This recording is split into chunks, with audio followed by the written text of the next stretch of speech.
This is my film. I'm making a film. It's so exciting. My biggest fantasy for years was that Woody Allen would see me on the street and decide I was perfect for his next film. The sequel to Annie Hall. La-di-da! Addie Hall. That never happened, so I'm doing this. My film. Roll cameras.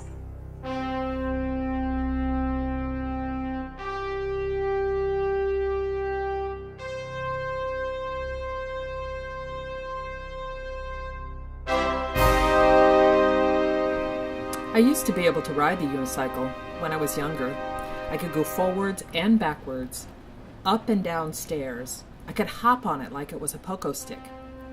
And I could do these twirly things. I thought I could just pick it up again.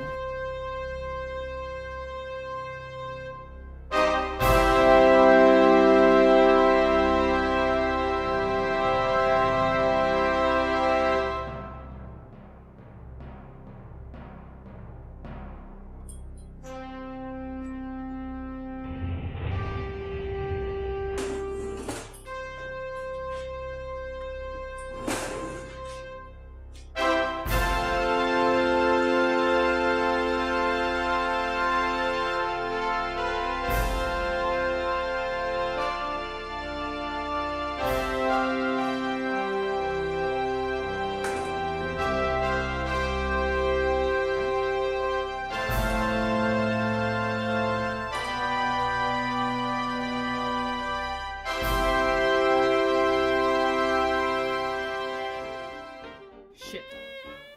That was it. The opening scene. Me on the unicycle. That's all I got. I could come up with other openings. I could sing a song. A meaningful song. This was one of my favorites.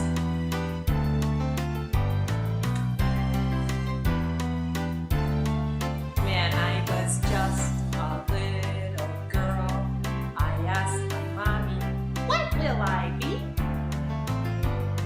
Will I be pretty? Will I be rich? Here's what she said to me. Hey, Sarah, Sarah, whatever will be, will be.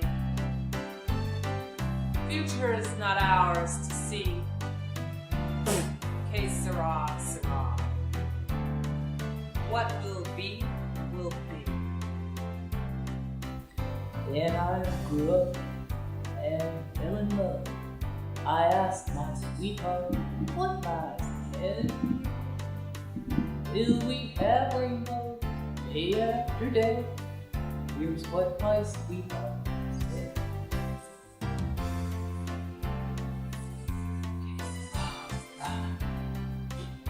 Whatever will be, will be.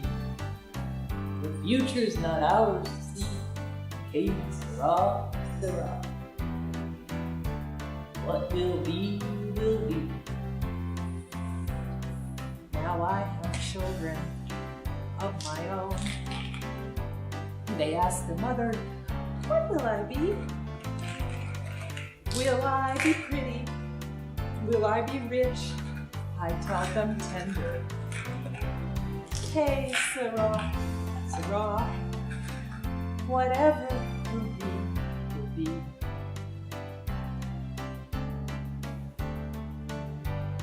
Future's not ours to see. Hey, Sarah, Sarah, what will be, will be. Hey, Sarah, Sarah.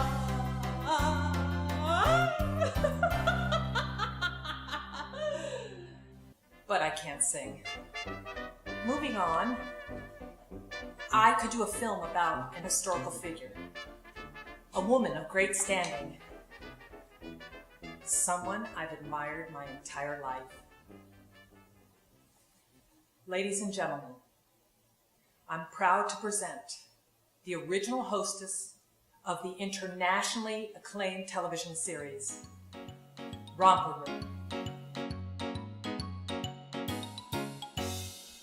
Hello, I'm Miss Nancy, welcoming all of you to Romper Room School. Miss Nancy picks up her magic mirror.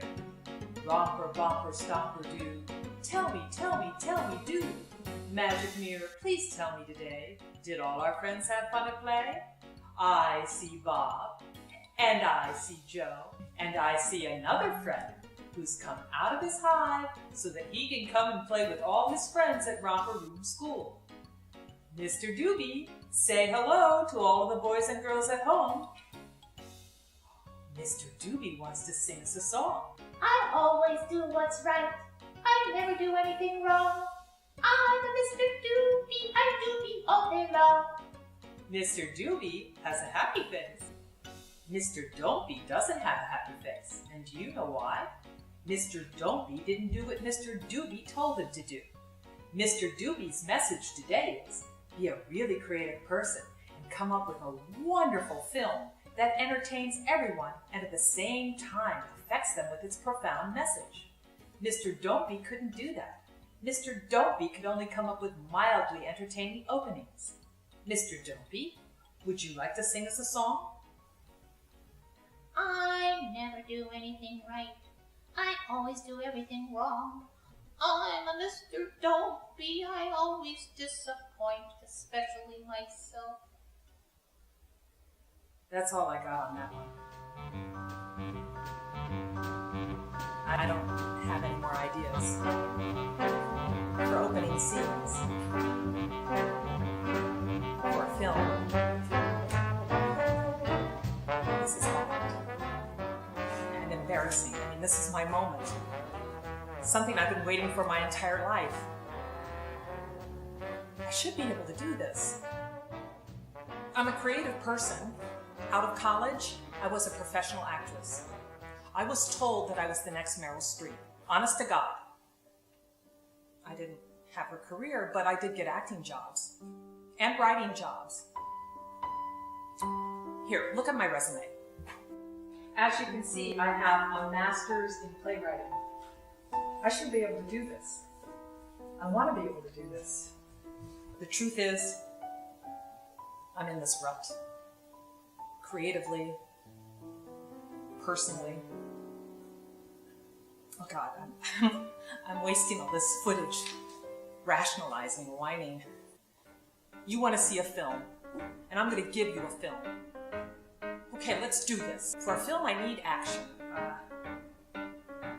Let's say I'm at the gym. I am here working out. It's all good. I will not lose all my bone density. I will not gain the extra 20 pounds everyone said I would after menopause. Hello, it's 8 years after the fact and I still have the body of a 16-year-old. Everybody hates me for it and I love that they hate me for it. I am religious about this, working out every morning. It's the only thing I'm religious about. I have yet to figure out the rest of the day. Actually, I've yet to figure out the rest of my life. I'm 60 years old, which is the new 59. I'm retired, 30-year career over. I used to look forward to retirement and doing all the things I always wanted to do. Extreme dog grooming, knitting sweaters for trees, nail growing, and my favorite, dirt polishing. I want to do something significant. My son said I should write a book. Everyone says, write a book. For 30 years, I wrote for soap operas. I wrote for almost all of them. This is the days of our young and restless turning worlds, where the guiding light shines on the one life we live as we search for all our children.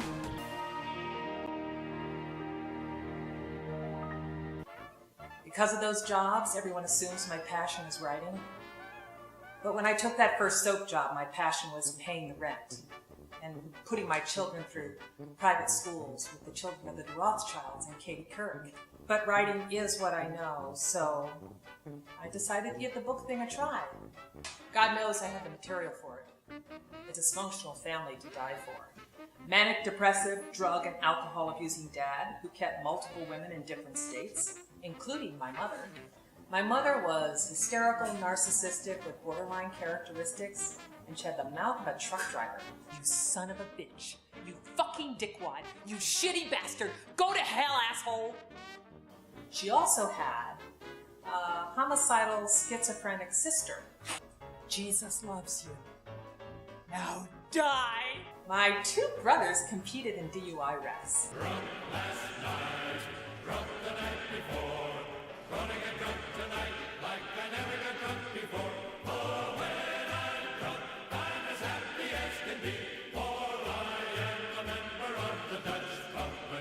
My oldest brother won with permanent brain damage after wrapping his head and his car around a tree, which he swore was jaywalking.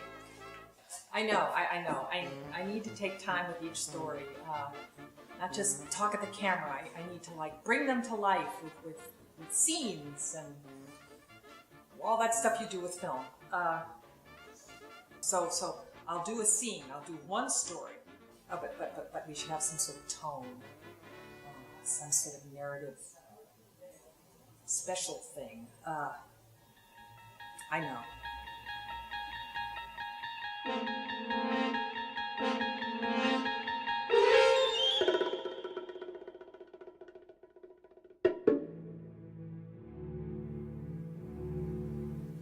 When you witness this story, you won't witness just any story.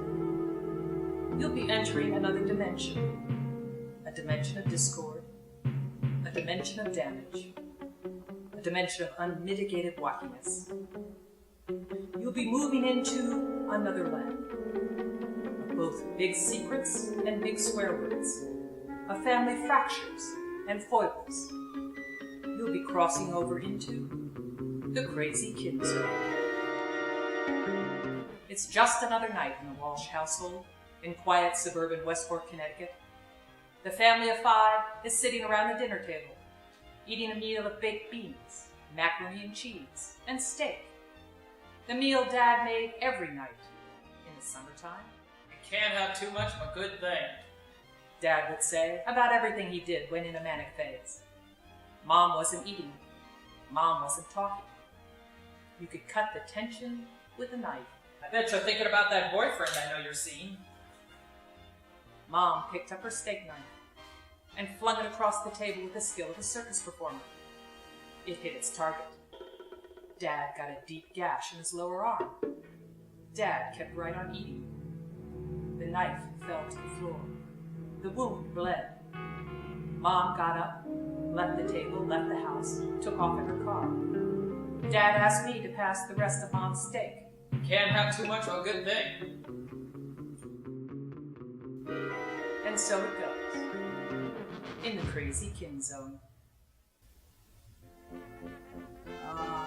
We could keep doing stories about my family, but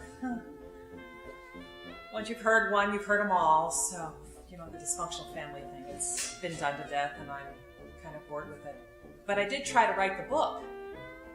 And I found that writing soap opera scenes for Susan Lucci, where she faces off with her long-lost son, whom she aborted 30 years ago, but through the miracle of soap opera medicine somehow survived, that didn't give me the tools to write a Tolstoy narrative.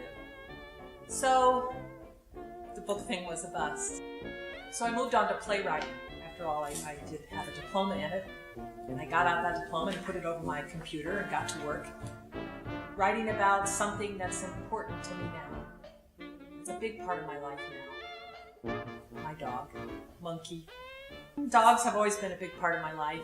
My father loved animals, so we had a lot of them. We had dogs who disappeared, horses in the backyard, rabbits who ate their babies, and a monkey who tried to eat me. At one point, my father wanted to bring home a lion cub, but my mother put her foot down. So, fast forward to my life now. My kids have grown up and left home. Damn them. I had to have something to fill the void. I found that 4 paws and a lot of fur kind of did the trick. So, a play about a dog. The title is Mystico. My dog Monkey plays the lead character, Mystico. I play the woman Jill. Lights up, curtain up, and we begin.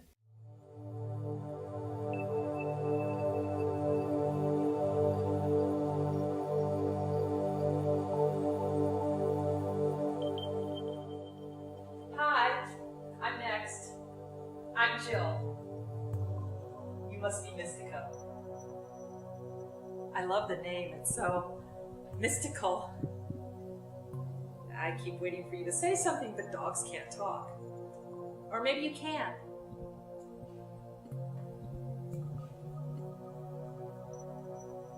You saw my friend Rebecca last week. She said you blew her away. She said you knew her without knowing her. And then she cried. And Rebecca's not a weeper, but she sobbed. She said you changed her life. Should I sit? You're not going to sit, so I'll just get a chair.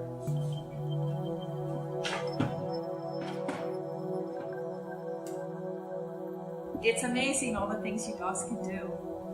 I mean, I've heard of guide dogs and rescue dogs and service dogs, but I've never heard of a psychic dog. Oh, I brought something for you. Would you like a treat? Would you? Oh, I guess you can't eat on the job. I really shouldn't have done that. I shouldn't talk to you that way. It's disrespectful. I mean, you're this big psychic and you're here to help me. How do you help? I don't see any charts or cards or anything. You couldn't shuffle them anyway. Or maybe with your teeth?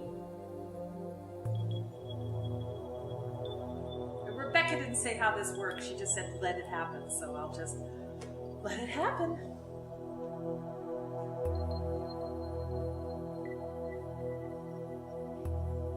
I had a dog as a child. He wasn't a psychic dog, but he would sleep with me and play with me and look up at me like I mattered. I need you to tell me something. Something positive. I need to know where I am. I'm kind of lost. I know why I'm here. I don't know where I'm at in my life. Are you still listening to me? It's a lost art, listening. Psychotherapists do it because they're paid, but regular people like me, we don't listen anymore. I try. But if someone goes on for too long, like for more than 20 seconds, I tune out. I think about what I want to do, what I should be doing, and I have no intention of doing. All this noise in my head. It's panic, actually. Not major panic, functional panic. I mean, I can do the things I need to do, like talk at people and smile at people and do all the stuff that needs to be done, but that low-level panic is always there.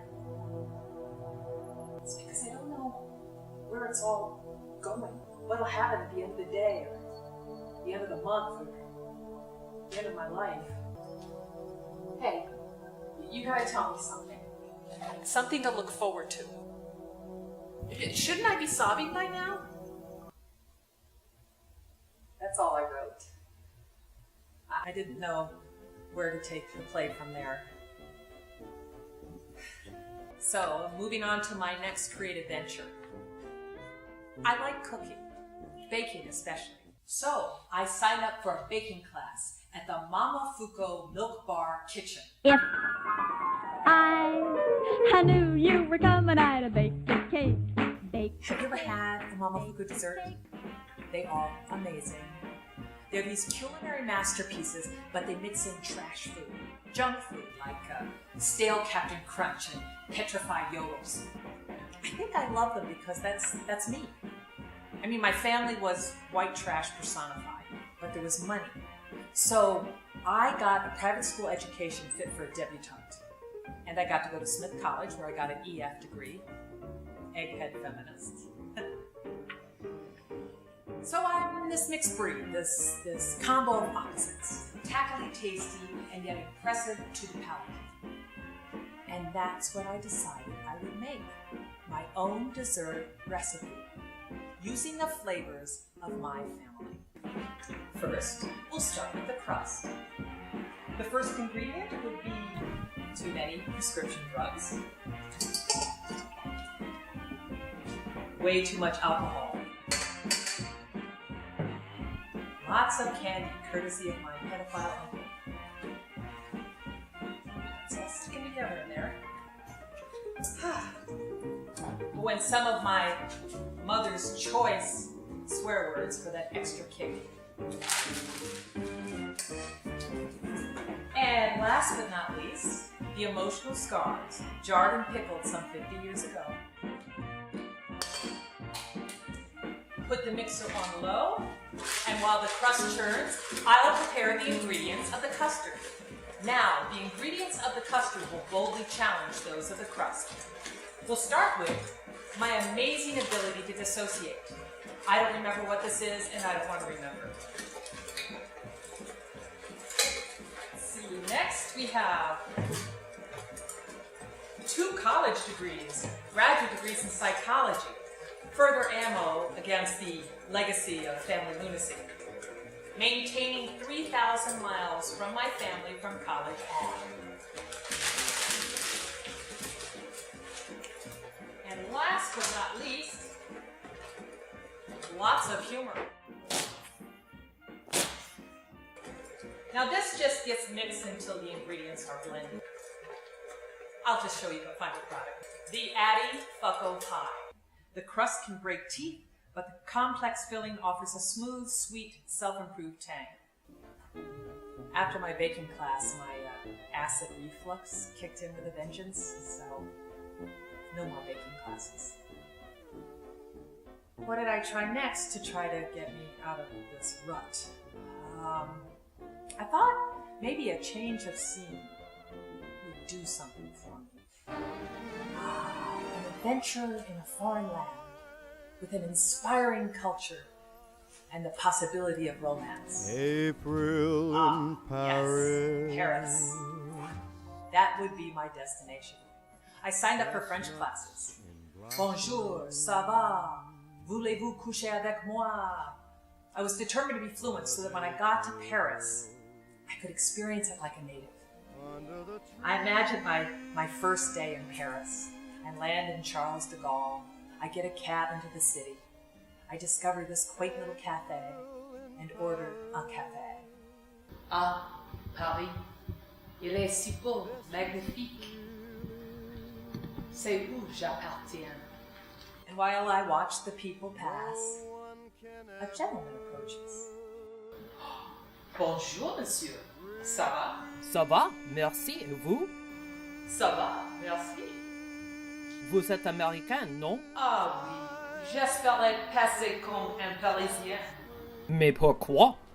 Je veux être un avec Paris. Je suis venu ici pour me trouver ma passion. Mais pourquoi? Paris a tout à offrir. De là où êtes-vous? New York City. New York City a tout. New York n'a pas de ce que j'ai besoin. Vous ne le trouverez pas ici.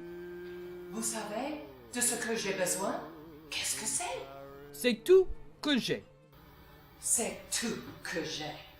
C'est tout que j'ai. I never booked a trip to Paris. So what did I try next? I thought maybe if I felt better about myself, about the way I looked, that would help motivate me and get me going, lift my spirits, and my eyebrows and my eyelids. Yep, I had plastic surgery. This photo was taken the day of. The next day, when I looked in the mirror, my face was so black and blue, it looked like somebody ironed a blueberry pie on my face. But you know, when the black and blue went down and the massive swelling went down, I looked really good. I mean, I looked really good. Except my inspiration muscles still sagged. So, I had to try something else. I decided to go to a human psychic and have my chart done. And according to the moon and the stars and the sun and the planets, I am a warrior woman! I was in my past lives, I will be in my future lives. Fighting to the bitter end, never giving up.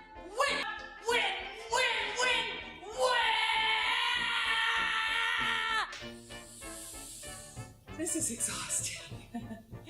Next, I signed up for a film editing class with my union. It was free. And it was really great. I mean, I really stuck with it, and I've been taking time, honing my skills. Here's a little demonstration. This is a dissolve. So yeah, I can do some editing. I know my content leaves a lot to be desired. I mean, with all this, what's the story I'm trying to tell? I can't figure out how to make a film if I can't figure out what the fuck I'm gonna do with the first fucking day of the rest of my fucking life. I'm sorry. I didn't mean to get that way. I mean, there's something here. You got to see some interesting things. I'm sure for a lot of you, it's the first time you saw a self-inflating whoopee cushion. You experienced some morally instructive puppetry. I always disappoint, especially myself. You have my recipe for the Addie Fucko pie. And you got to see me get it on with a one-dimensional guy. The story of my love life. And you got to see me ride a unicycle without falling off and breaking a hip. That's inspirational. And I think that might be a good way to wrap this up. And this time, I'm really going to write it.